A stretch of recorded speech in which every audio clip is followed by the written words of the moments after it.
أكو شايب من شياب قبل عنده دكان صغيرون. هذا الدكان يبيع بيه حلويات، يبيع بيه بقوليات ومن هاي الأشياء. فذاك اليوم بعد ما قدر الشايب يقعد بهذا الدكان، فعنده ابن شاب لزم الدكان بمكانه. وهذا الشايب قام يومية يحط هاي قونية عنده، يحطها يومية ويقعد بباب الدكان يمه وليده. يومية على هذا الموال يحط القونية بباب الدكان ويقعد يمه وليده. قباله بيت عالي، وعلى هذا البيت خزان، وعلى الخزان عش مال لقلق. ذاك اليوم هو قاعد وشاف اللقلق حط بالعش، وسأل وليده قال له أبويا هذا شنو الفوق الخزان؟ قال له أبويا لقلق. خذاله دقيقتين مدري 3 ورد سأل ابنه قال له أبويا شنو هذا على الخزان؟ قال له أبويا لقلق. رد عليه مرة ثالثة وقال له أبويا شنو هذا على الخزان؟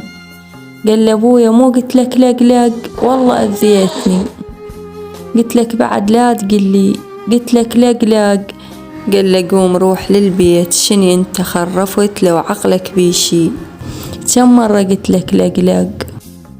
فقال له يمك تلقى بالدكان صندوق، وببطن هذا الصندوق سجل، روح فتحه وشوفه.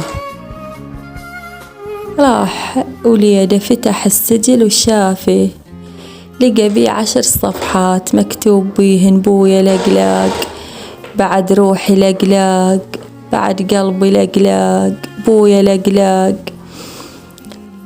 قال له أبويا وشوف، كنت كل ما تقول لي هذا شني أقول لك بويا لقلق، بعد قلبي لقلق، بعد روحي لقلق، بعد عيني لقلق. وانت هسه قلت لك 3 مرات وتعقدت مني وعصبت علي وانزعجت وطردتني، وانت كم مرة قايل لي شوف يومية انت تقول لي هيك 10 مرات أكثر. دنق على أبوه باسيده وحطها على قصده.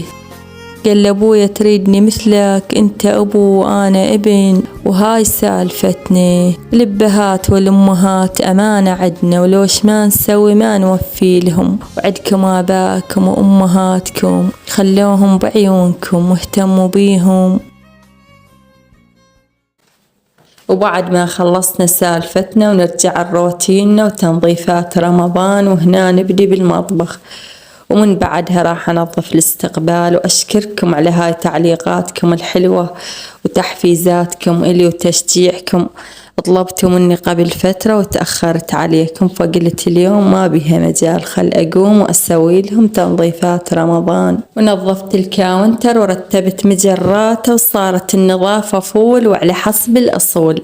وبنات بعد ما بدي أخلي جدر على الطباخ وأطبخ، ونملى البيت طاقة إيجابية وراحة نفسية. وأشكركم مرة ثانية على تعليقاتكم الحلوة، ولا تنسوا الاشتراك بالقناة واللايك، مع ألف سلامة.